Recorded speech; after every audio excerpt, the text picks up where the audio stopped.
And now we're officially live with ESP 019. I think we're on 019. I'm so bad at keeping track of these podcasts. We're getting to the point where we have so many now. So welcome. I know 19 is not a lot to keep track of, but I have one that didn't come out that's kind of retroactively being released, and then I have two that are still pending. So how about just ESP with Daniel Vincent? So welcome to the show for the first time ever, Daniel Vincent. Thank you. It's nice to be here. Yes, Daniel is proudly representing the gay community, which is an underrepresented faction that we've had on this podcast. We've had just about everything aside from a representative from the cis male gay community. So welcome. Thank you. It's nice to be here. I'm very excited to do this podcast. And yeah, let's get to it. Okay, so tell me about your pride story. Tell me a little bit about your coming out story. Let's start there. Okay. Just because I feel like, we might, hopefully we have some listeners that are LGBTQIA plus everything. Because I'm trying to represent every section of both the pride and the trans flag. Mm-hmm. And that's very important, Eryn. I appreciate that. That was a very news anchor review. Yes, that's very important, Eryn. Thank you for that seg. All right. Back to you, Daniel. About my coming out story. So it really started when I was about 9. I figured out that I was a little different. And it really wasn't... As did we all. And it really wasn't until I was about 16 that I really kind of understood that, hey, okay. This is who I am. And sounds about right. That kind of adolescent age where a lot of people, I think, figure out that, oh God, there's something not terribly conventional. Right. Say that. I mean, because I don't like to use the word normal. Say right. Conventional. It's very different because when you're in high school, you make friends. But and who says what's normal and what's different? Sorry, I had to say it. Weird to be normal and normal to be weird. Right, exactly. So basically, 16 years old. Yes. Okay. So I'm 16 and I fell in love with somebody for the first time. He was from Grafton. I'm from Milford. So high school crushes are the best. Yes. Always good stories. I mean, it was really one of those things where at the end it didn't work out, but I mean, it was a learning experience, and for me, it was a really, I think, evolving. It was more me evolving as a person. Mm-hmm. That was my first boyfriend, though. Oh, okay. But my first experience was when I was actually 15. I met somebody who went to Blackstone Valley Tech, up near Upton. So, and I don't know if I know anyone from Blackstone Valley. Oh, that's okay. The school itself. So you're from that area, right? Yes. So okay. I'm from the central part of Mass. So it's around. Okay. It's around that area. Are there a lot of Blackstones up there? Well, I mean, there's a lot of pink granite where I'm from. So okay. I don't really know what pink. Is it just granite that's pink? Basically, and it's worth a lot of money, believe it or not. Okay. So 15 years old, and I'm meeting somebody. I'm meeting him. His name was Angel. Okay. Now, we both experimented. That's a good name. That's very Rent. Yes. Very, very Rent of your situation. Yeah. I mean, for me, it's very much like I've always known I was gay. I've always known, not always, but I've always known that I'm attracted to cis gay men, and I appreciate I appreciate all the lesbians out there that I'm friends with, and really trying to advocate for them as well. Well, I think with the way that pride is structured now, lesbian and gay are the same thing. Right. So they're not the they're same not thing. obviously because of difference. They're in gender, essentially the same. The words are interchangeable. How about that? There we go. We'll the words are way. interchangeable. I mean, either or. No, that doesn't make sense. Gay is interchangeable. Gay or a woman that looks to another woman, gay or lesbian. That's kind of what I mean by interchangeable. But I think if you as a gay man said that you were lesbian, I think that would cause some confusion. Yeah, that would cause some confusion. Yes, so the words are not entirely interchangeable. The word gay is interchangeable. The word lesbian, I feel, is not. No. But it's easy for me because I can just say pan and call it a day. Right.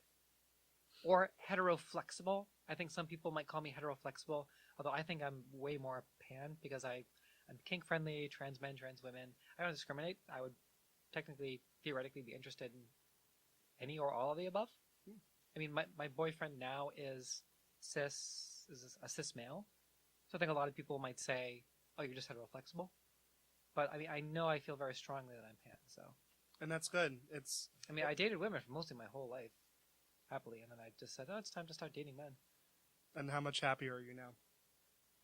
Well, I mean, with my boyfriend right now, I'm pretty damn happy. Which is he's pretty amazing. But I think the important thing was that I could be happy with any individual, really. But he just has something in He him just that happened makes to you be he just feel happened to be a good, cis male. Yeah. Right? He just happened to be a cis male. And The person I fell in love with. And I think too that it doesn't necessarily have to deal with like, you know, who someone is in terms of like their gender. It's more along the chemistry of like who they are as a person. Right. You know, their personality is what matters. You fall in love with a person. Right. Being pan just means that person could be basically anybody. Right, you know, because They could be into furries. I think that technically falls under kink friendly. That's not really my thing, but hey, you know, different strokes for different folks. oh you know? yeah, So, but back to sexy drain eye artwork. oh my god, when you're like up until 3 a.m. drawing like smut because literally you just don't understand what's going on in your life. And Do you have do you have a smut sketchbook? So I actually kind of do, and it's Oh, okay. I guess for me it's a little odd because like I've never actually like drawn like yaoi and stuff. I've never drawn like yuri either. Yaoi. For those of you who don't know, yaoi's not really a term that we use anymore in the anime community. It's not. See, I didn't know that. We now say shonen ai or Shonen eye. or You don't mind that I keep gently tapping my leg against yours, do I? I think Oh, it's I just don't the care. natural rocking of the chair. honey, we're friends. Not It's playing okay. footsie with you under the table, I promise. Oh yeah, totally. Yeah, Josh wouldn't like that. Well, but you're not into trans women. That was one of the first things that we talked about. Oh my gosh, that was one of the first things we talked Which about. makes sense because you're just a gay man. You're a cis gay man. You like other men. But that being said, is bear an appropriate term to use on the air? Or is that strictly a sexual term? So I find that to be a term where it's okay if you're older, because bears are typically like older men who are like between like 40 and 50. Okay. It can kind of range from like 30 to 35, but the thing is I don't tend to use these different terminologies because I still feel like it's still segregating gay people in general, like Oh, yeah. gay men. So like for me, if I Makes met sense. somebody, I wouldn't be like, oh, you know, you're a twink. I'd be like, oh, you know, you seem like Okay. somebody who I would like to genuinely Which get to makes a know. lot more sense. So I'm curious. hopping in a time machine, Yes, I'm curious as to how imaginary time machine. how it was like for you during high school when you were figuring out things, or if you had already figured Oh, out. I was so far deep in the closet. It was like a Mariah Carey size walk-in closet. But like That's how deep in there I was. how did that go? I should say, like, let me put it to you in a better form. So like, what did you do? What were your actions throughout that time? So like by the time you were like 14 up until about 18. So like between there, like, did you not know yet? Did you already know that you were trans? Like, what was that situation like for you? So I think traditionally, I didn't know that, and I just had this discussion with someone else recently. I didn't know that being trans was a thing. Right. I didn't know that was something that you could do. I thought that in high school, and like I said, for most of my adult life as well, I didn't know that anyone could be trans. I thought that it was just trans. I thought it was just people that were assigned male at birth Mhm. that were doomed to a life of secret cross-dressing. Kind of like how gay. That's what I Mhm. thought it was, because I always had shoes, clothes, Mhm. makeup, wigs, everything. I just, skirts. And I did a lot of purging, Mhm. and it was really sad because I had so many great heels, Queen. And so many pairs of great heels over the years. I purged because I was nervous that someone was going to find me out. Someone was going to dox me or out me. Oh, okay. And it had come up in some conversations with people that I dated over the years, very casually Mhm. and on different levels, and it was just, I started to be exposed to the only reason that I started noticing, and this is interesting, okay, and I want to make it very, very clear right now, but I do not shame sex workers. Mhm. I do not think it's okay to shame sex workers. And I think that as a feminist, women should be able to pursue whatever financial means they need to pursue. It's one of the oldest professions. So that being said, the only reason that I ever knew that trans people existed was because I found a couple of trans women who are now very famous in the adult community, who were at that time independent cam girls on some popular adult websites. The individual that opened my eyes to, I'm sorry, I don't know why I'm doing some weird queer Jesus thing. Aerobics. Yeah. So Natalie Mars. Do you know Natalie Mars? I believe you and Adult I film star. I think we in spoke the about hotel this. room we were talking about really attractive, really popular. I'm not even in the trans hotel women. room. We were also in, I believe we were in, Market Basket? And we were sitting talking about adult film stars at Market Basket. We were making fun about how we were sitting at the lunch table that no one wants to sit at during Oh yeah, in middle school. Talking about smut. Talking about smut, but also, talking about how, this person was being shamed for her views. And I think that, there should be no shaming for views. I think if anything, try to understand where it is that person's coming from instead of, inadvertently backlashing them, because that's not fair. Right. Well, the whole point of that whole story up to this point was that Natalie Mars had these independent cam girl videos, and some of them were kink friendly, some of them were kind of just traditional cam girl stuff, and I was like, because she looked like a cis woman, and I'm pretty sure that she's someone that had been transitioning since high school. And you would have never have known. And this was about 2005, 2006 when I first had my experience with the gay community. And then there would be an occasional older woman from the trans community that might pop in every once in a while and say hello, but then they would go off into that community that I mentioned and kind of have their own events. This went on for several years, if not several decades. Right. Through the late 80s, 90s, I think it really gained steam, and then the 00s to 010 was when Facebook started getting involved and everything like that. But amazing people, by the way. It's an amazing community. They've been there, done that. But anyway, that's beside the point. Segueing back to what I was just saying, I was kind of I had to hold the presses because I didn't really know that.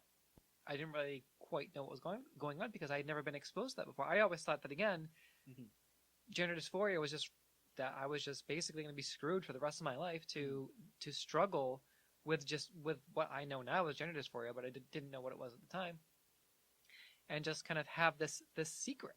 And then I saw someone being so public, and through other links and other research not on adult websites, I was able to find that I think in 05, in like the early 00s, I think a lot of trans women were cam girls, and because that was I think trans women who had fully transitioned or who had started transitioning publicly. In 2005, it was basically unthinkable that a trans person, I think, would have like a full-time or part-time job, right? That you would see out at like the mall or something like you might now. So I think, unfortunately, a lot of trans women, a lot of younger trans women from our generation that discovered this very early, or from my generation at least, because I'm 32, were unfortunately forced into basically just being able to be a cam girl for money. And there was this huge influx of trans women as the years went on to the adult film industry and for the independent the cam girl industry, and it sort of took off. And as I got older, and I was exposed to it more and more, I started to kind of realize and understand that, oh my God, there's this huge community of trans women, and they're everywhere. And then that extended to blogs, to Tumblr, to just as the internet grew, I was starting to discover more places where these trans women existed. And then we started seeing trans women and trans forums and support groups pop up that were not, just what is cross-dressing, and they would start talking about what it means to be trans. Right. And I was like, oh my God, but I still didn't quite understand it fully, because I think that even at that time, this, and then we fast forward to 2014, okay, 2014, 2015. I think even then, trans issues were still sort of not at the forefront. They were just starting to come to the forefront. Right. And that was when I started at Bridgewater State University. I transferred from Bridgewater State University from here, where we are now, from Bristol Community College. And Bridgewater State University has a Pride Center. It's one of the only, if not the only, Pride Center in the state. I think there might be another one, but Pride Center is a government-funded center for LGBTQIA individuals. And the entire campus was plastered with these amazing posters that I will never forget for as long as I live.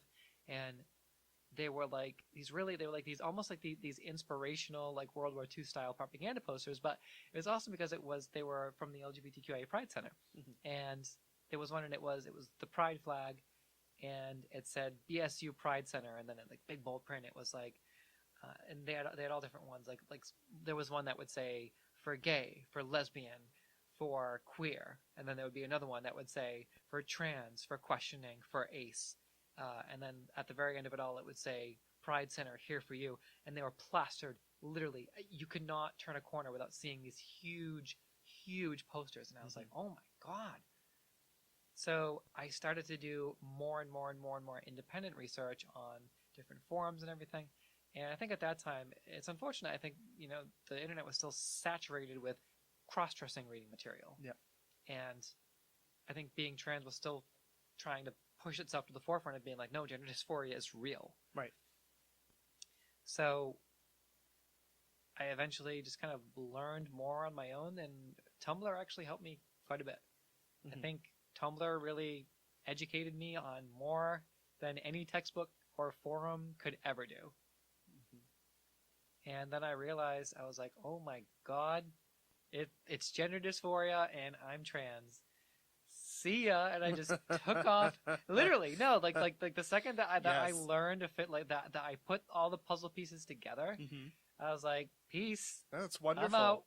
It's a good, see, that's the thing that I feel that both I was out that closet so fast. I feel like this is something that both trans and gay people are missing, is that, we're still dealing with a lot of gay people, trans people who are still not being accepted for who they are. And, and I think for us, we're fortunate because we felt good about ourselves, realizing what we know. Like when I came out of the closet, when you came out as trans, like that was a really good feeling. That was a sense. It was us feeling good about ourselves because it was the truth. It was our truth. And I like that. And so our identities are our truths. So I just want to Confucius style wisdom right there. I like that. Just to throw in a little bit of philosophy in here. Okay. Okay. So for ContraPoints would be proud. So for all of you, for all of the gay people, and of course for all the trans people as well, being someone, the whole flag. So being someone who is openly gay, who had a family who is very accepting. Well, that's good. And a little bit of an issue with my dad, but that's a whole different story. Sounds like my experience. Overall, I was raised in a hetero household. I grew up Catholic, but I'm spiritual because I do not necessarily believe that all religions or all spirituality is different nor the same. So it's a little bit of an oxymoron, but I'll explain why. So, kind of sounds like Unitarian Universalist, which is kind of more towards how I lean. Yes. But I also practice kind of alternative methods of Wiccan. So. And you know what? And I was okay with that at one point in my life too. I looked at it as, people who are Wiccan, they believe in the earth. They, look into nature and things of that sort. And that's kind of what I did. I burn a lot of sage. I have a lot of crystals. I read a lot of books. Yeah, I have a crystal Just on right now. My crystal I have of choice right now is opal because this is supposed to help cleanse me.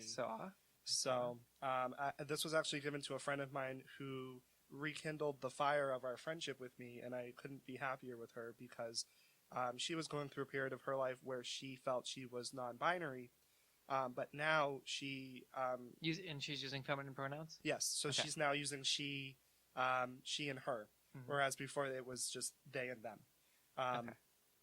Now, to go back to kind of reiterate and go back into what I was saying, so I actually accepted more of myself as being a gay man because of my spirituality. So a lot of me... So a lot of what I believe... I think that's unconventional, but interesting. So. Yes.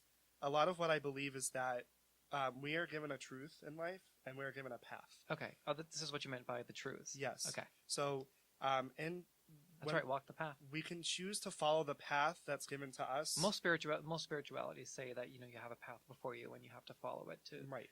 what's truest to you. I think a lot of faiths and spiritualities will agree. And that's a thing too, where on that tenet. You have to. So when you accept yourself, you're accepting who you are. You're accepting all your flaws and everything. That is a truth. That is a fundamental truth of the human condition, where you're accepting who you are as a person, and that's what matters first. I like this kind of talk. I'm glad, because I always believe. Well, that's why I podcast. Yeah, exactly. For these conversations. Yes. So watch out. There's a new kid on the block. Ooh. There is. DV, Daniel Vincent. Yeah. New kids on the block. DV repping the G. Chinese food makes me sick. Yeah. Summertime girls. LFO. Anyway. Throwback. So it's not Thursday, that was Tuesday. No, Throwback exactly. Tuesday. That's okay. So back to what we were talking about. So for me, I always believe that I am one with the universe, and the universe is one with me. Okay.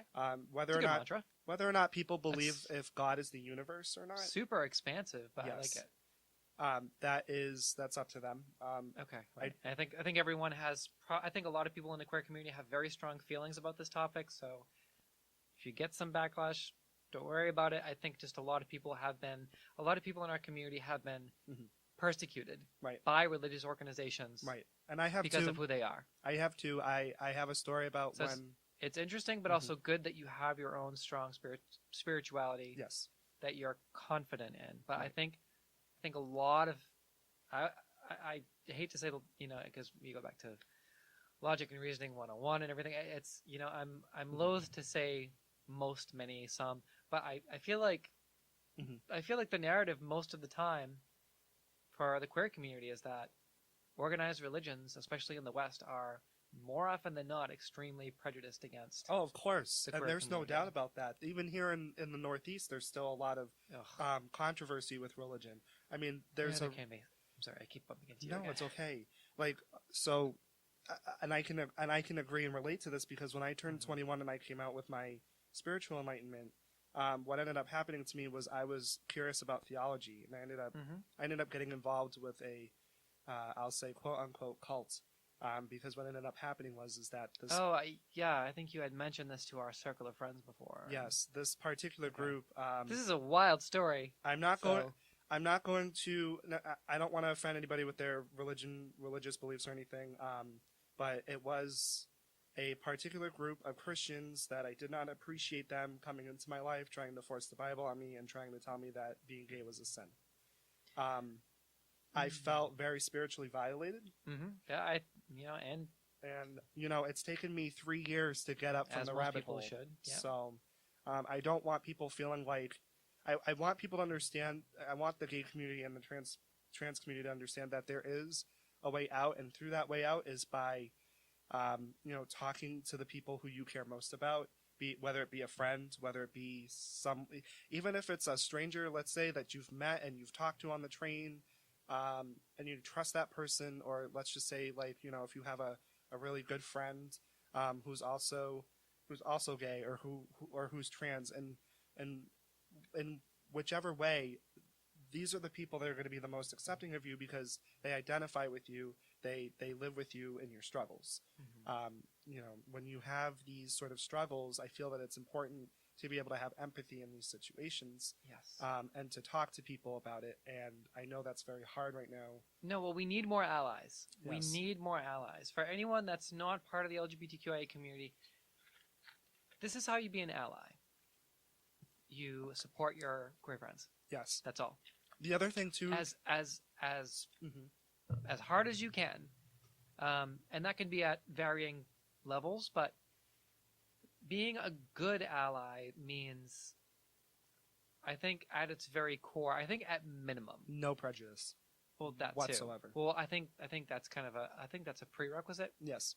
But I think what makes someone an ally is the second that someone sticks up for someone, the second that someone who is cisgender or heterosexual that's not part of our community, our very broad and expansive and inclusive community, the second that someone that is just an ally defend someone that is important to them, that is part of the queer community, that's when they become an ally. Right. So someone that says, I'm an ally, but they don't really do anything about it, they don't really have any queer friends, or they don't stick up for injustices as they Then they're appear, not an whether it's ally. on the internet or in person. Right. To be a good ally means to actually, if you see, and Jordan sat right here where you're sitting and said the same thing, that if you see casual, not so casual, transphobia, homophobia, etc., any type of prejudice, speaking up, saying something, just being like, hey, that's really not cool. Right.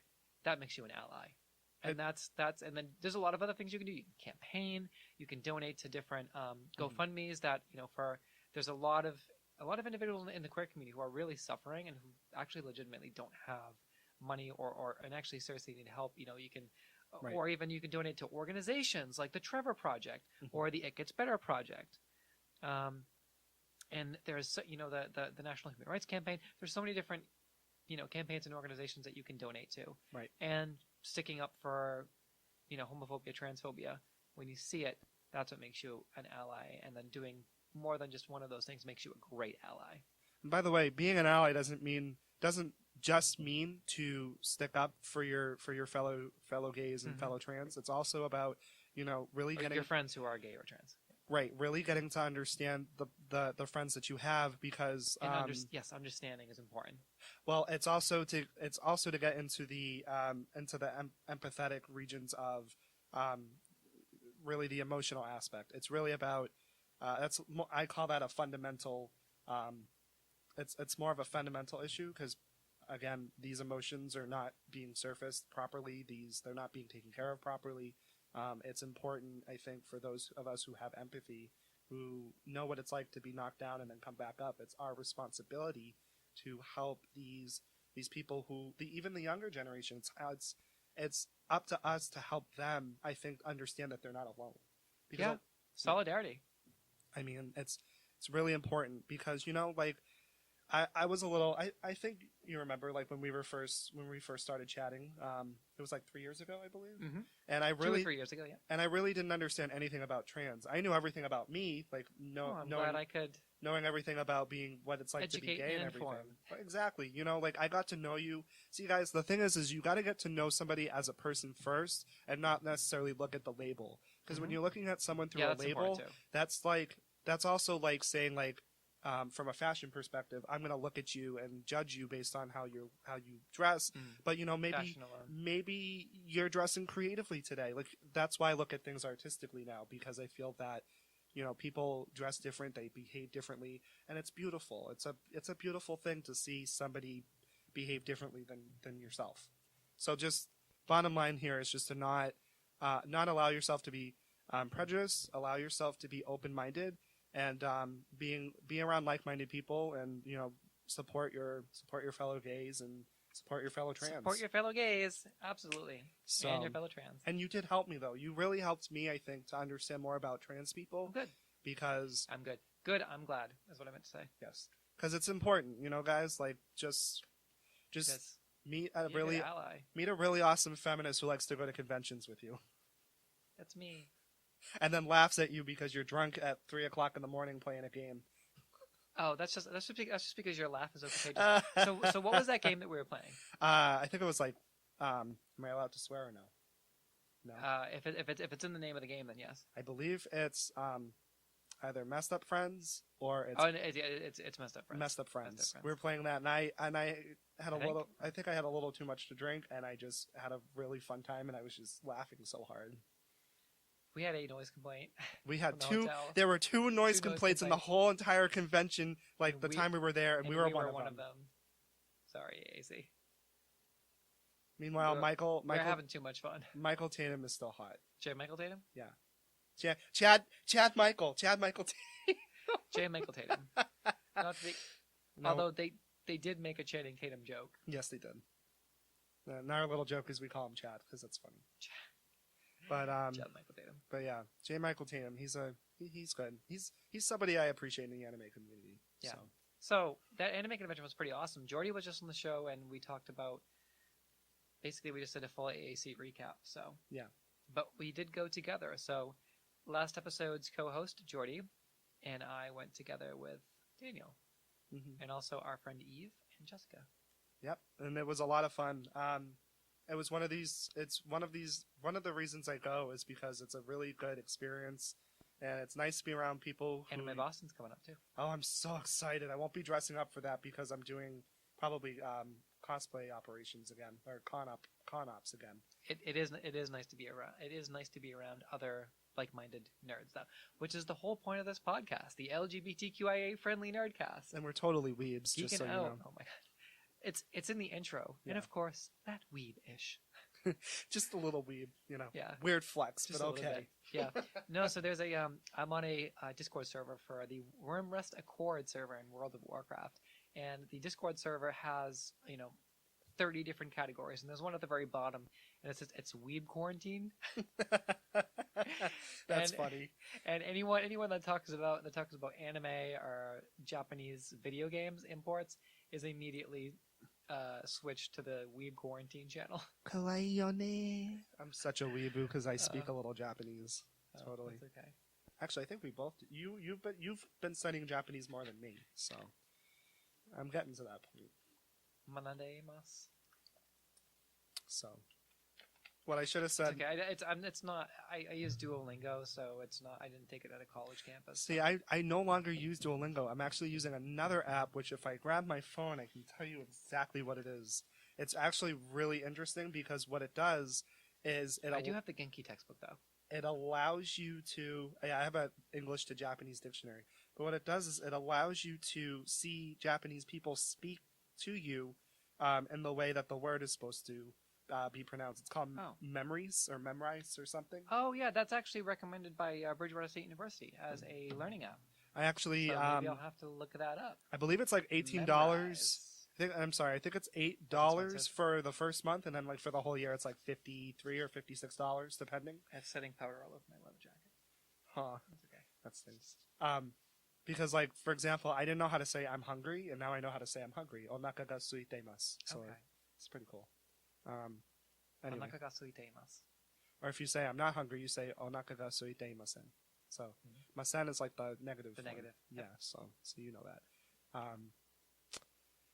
But yeah. So I definitely think going back to where we were, it's definitely important. I think, and especially in today's world where people are kind of crazy, if we're gonna be divided, we might as well just lay arms and do nothing. Like we might as well just stop.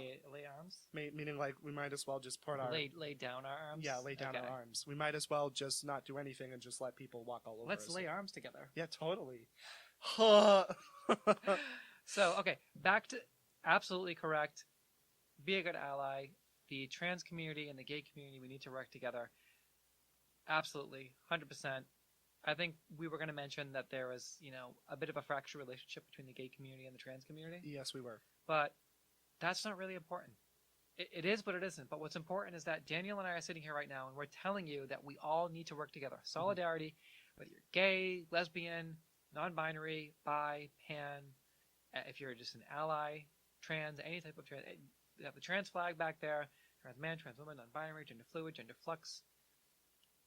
Regardless, asexual, queer, questioning, intersex. I think I hit all of them. Yeah, pretty much. Or anything else. If you're one of my lovely unicorns, we all are in this together. Pride, pride, pride. We cannot do this alone. The trans community needs to work with the rest of the pride community, and we need to help each other. Well, I think the gays have an obligation to work with you too. There have been some issues. There have been some big issues, and all you got to do is use Google. And you can find all kinds of articles. And no stereotyping, guys. No stereotypes. Do not believe any of the stereotypes, unless, of course, you come across somebody who just is a little confused on what their gender might be, and they're struggling with that. That's a different situation. But no stereotypes. I'm not this really I'm not this super flamboyant. You're a normal person. Exactly. Who just happens to be gay. Yeah. I'm me. I behave how I am. I've had it in the past where people are like, oh, well, you don't act super flamboyant, or, you know, your voice is too deep. It's like, okay, but you don't necessarily have to behave that way to be gay. You're into drag, but you're also into being queer, part of the queer community. I feel like you have a broader sense of understanding, a broader sexuality, a broader identity, Right. rather than just gay man who does drag. Because you do these crossplays, and then you do so as a cis man, Yes. you can say crossplay. Yes. I think if you're saying that a trans woman is doing a crossplay, I wouldn't call her that can be that can be presumptuous and problematic. Yes. So if you're ever in doubt, just ask. Mhm. It's not hard to ask someone what their pronouns are, whether or not they're trans. You know, ask them about their cosplay. Exactly.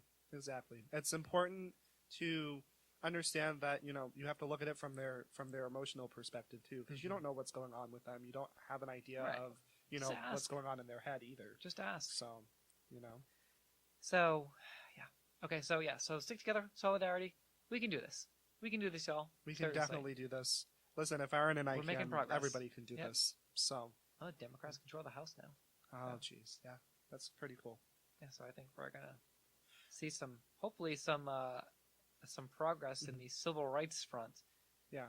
Personally, I'm About independent. time. I'm independent mainly because, because Democratic independent. Just people need to. Well, in Massachusetts, there are a lot of Massachusetts Republicans, which is different than right, Republicans because they don't necessarily who support trans people. They don't necessarily have but like Massachusetts is unique. they don't necessarily, even though they're Republican, they don't necessarily have all of the same Republican views as the rest of the Massachusetts country. Republicans are different than, and Yeah. I think that other Republicans in other part of the country can learn from Massachusetts Republicans, because there's a pretty significant number of Mass Republicans who are very liberal, in a way.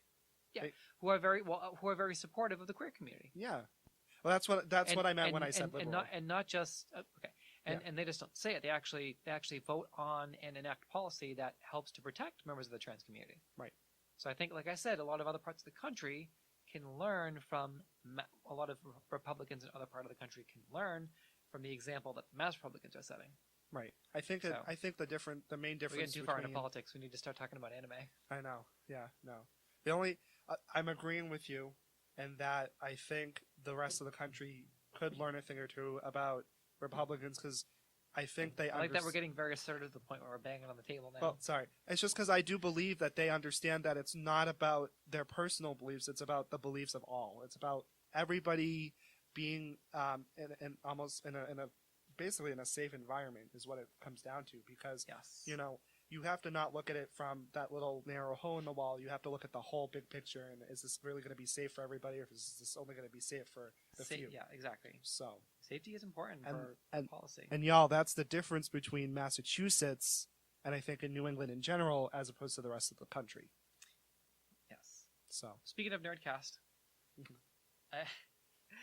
I got my Neon Genesis Evangelion shirt on. I've got a shirt, and you've got that sweater on from Omacat. You've got that weeb trash. It's totally weeb trash. And actually, there's Me too. You know what's really funny? They just came out with a new bomber jacket, and it says "Weeaboo Mother Effer." So I'm really excited to buy that. Because I'm weeaboo trash. So what animes are you watching right now? What's in your current queue for anime?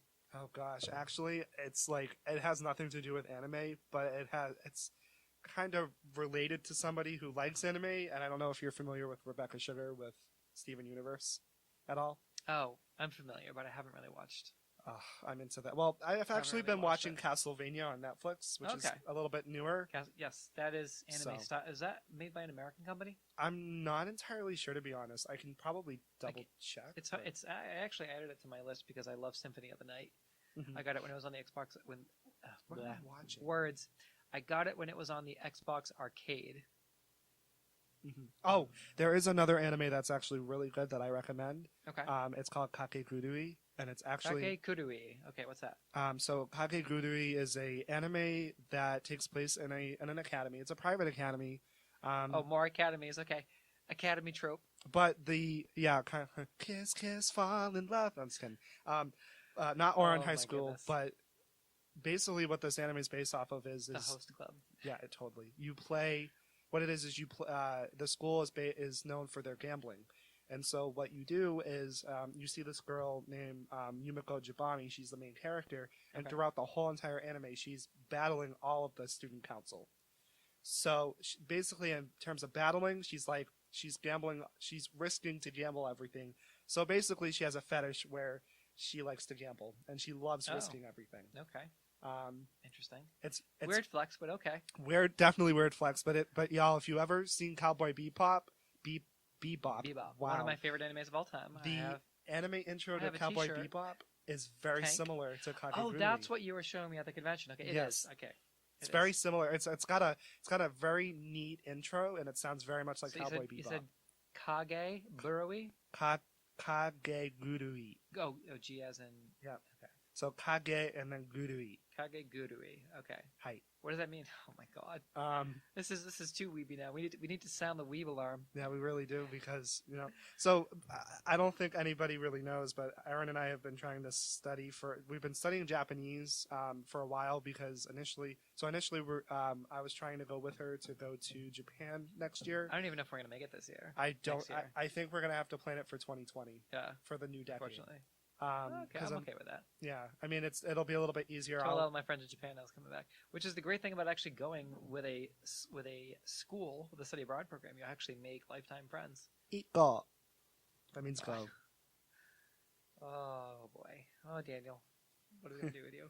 Let's go to Japan, peeps. I'm pretty boring. I'm just watching My Hero Academia. Yeah, with my boyfriend watching it. I like My Hero Academia. And JoJo's Bizarre Adventure. Oh my god. Yeah, sorry, I like that scene. You were expecting a podcast, but no, it was me, Dio. So, JoJo's Bizarre Adventure, My Hero Academia, and Fairy Tail and Food Wars, Shokugeki no Soma, are my four favorite. Because I send you clips all the time. I think there's a particular anime that I watch. I'm not sure if it's Food Wars, but it's like there's this kid who just came from like nothing and he like knows how to cook super well. And I think they're Food Wars. Is it Food Wars? Food Wars. I think I've seen that whole thing. Crunchyroll, right? No, I actually watch it on watch cartoons online, which is oh my god. It has everything. It has anime. Oh my goddess, excuse me. That's a hard habit. Oh my goddess. It's got That was a good anime too, by the way. Oh my goddess. Oh yes. It's got subs and dubs. It's got Cartoon Network stuff on it. It's even got like Nickelodeon stuff like Rugrats and All Real Monsters and stuff from the 90s. Oh my goodness. Rocko's Modern Life? Rocko's Modern Life. Yeah. My favorite anime is Cory in the House. My favorite anime is Avatar: The Last Airbender. No, did you ever see the Wii video from Joji from No, but you know what I've seen that's even more cringy? Sugoi Quest for Kokoro. No, the That's a cringy YouTube series. Filthy Frank. Joji is the I think his hip hop project is just called Joji, but Filthy Frank has a video about like what is a weeb, and what makes you qualified to be a weeb. Yeah, and it's basically like him trolling everyone. Mm-hmm. And I think he said his favorite animes were Toy Story 3, Cory in the House. Toy Story 3, Cory in the House, and there was another like cartoon that he mentioned. But... Yo, there's a lot of memes on Cory in the House. Like it's so funny. And actually, I gotta show you this. There is this one meme that's just like, I'm gonna show it to our viewers too. I just have to find it. It's a SpongeBob meme, and it's super While you're funny. doing that, just to segue quick into gaming, are you looking forward to any games coming out right now, or are you playing any games? Yes, so I am so looking freaking forward to Kingdom Hearts 3. I have been waiting for like 10 to 12 years for that game to come out. Free. Kingdom Hearts 3, not going to be free, but okay. Don't show that to that camera. That is, it's Patrick from SpongeBob wearing a skirt. It's pretty funny, but sorry, it's okay. If that was inappropriate, I apologize. No, it's fine. It's fine. It wasn't inappropriate. We've crossed so many boundaries on the show. So funny. Yeah. Oh wait, there was another anime that I watched that was really good. It's But oh yeah, we were talking about video games. My apologies. No, that's okay. What was the anime you were gonna say? I was just gonna say Kingdom Hearts 3 is pretty. I mean, it has anime elements to it. Oh yes, it does. With the three villains with the dark suits that look like Sephiroth copies. So basically, that is Organization 13, and they are Organization 13. not Final Fantasy knockoffs, believe it or not. Okay, I think Jordy was trying to explain it to me, and I was like, yeah. So basically, what it is that the organization is an organization of people who lost their hearts, which are called nobodies. Now, nobodies are people who have no hearts, and Sora got turned into a heartless at one point in Kingdom Hearts 1. And what happened was, since he got turned into a heartless, Roxas became a thing. Roxas is the 13th member of Organization 13. It's okay. You're talking about Kingdom Hearts, and I'm yawning. I'm sorry. No, it's okay. Basically, to kind of sum it up, yawning at you. basically to sum we it up, are over time though. We got 3 minutes left. Okay, yeah, okay. So Just to sum it up. yeah. So to sum it up, it's basically Sora in the third game, in the last final game, needs to get everybody's hearts back. So he needs to get Xion, Roxas. He needs to get Aqua out of the realm of darkness. Blah blah. He just basically has to go through all the worlds again and like destroy Heartless and save all his friends. It's basically the Okay. I've not played a single plot. Kingdom Hearts game ever. You probably don't want to, in my opinion. It's a lot. There's 7 games, and you have to play them in a specific order. Big commitment. It's a huge commitment. Yeah. Eryn, it's taken me since 2006. Although I think that my 3.5-year-old would be really interested in a game like Kingdom Hearts 3 because it's got all the Disney characters. That Oh he loves yeah, so he much. would. So maybe I could get it just because I have a 3.5-year-old. Disney's a huge thing in that game series, so definitely. Going back to weeb-y stuff though, so Valkyria Chronicles 4, amazing. It got a 9 out of 10 on Angry Joe. So it's a Japanese import that it's been several years since the last Valkyria Chronicles game, but it is it's not real time strategy, but it's a third person strategy tactics game. And you have all your units. It's basically like a board game. And at first I was like, okay, do I have a timer? But you have an unlimited amount of time per turn to actually position your units and move your units on the map. It's basically like anime World War II in a board game. So, which is really cool, in my opinion. Yes. And I want to cosplay all the girls so bad. You know what? It's funny because like even though it's not anime, I was really into My Little Pony. I was a brony at one point. Oh my god. And well, on that note, we're actually no, we actually are out of time. So okay. you were a brony.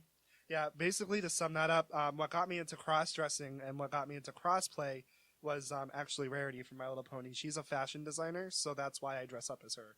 And she has she's all about generosity. So. All right. So not trans because as a cis gay man, you're sort of gender flux, right? You experiment with crossplay and drag. I would say those are your things. I would say I'm a drag queen. I would put it that way.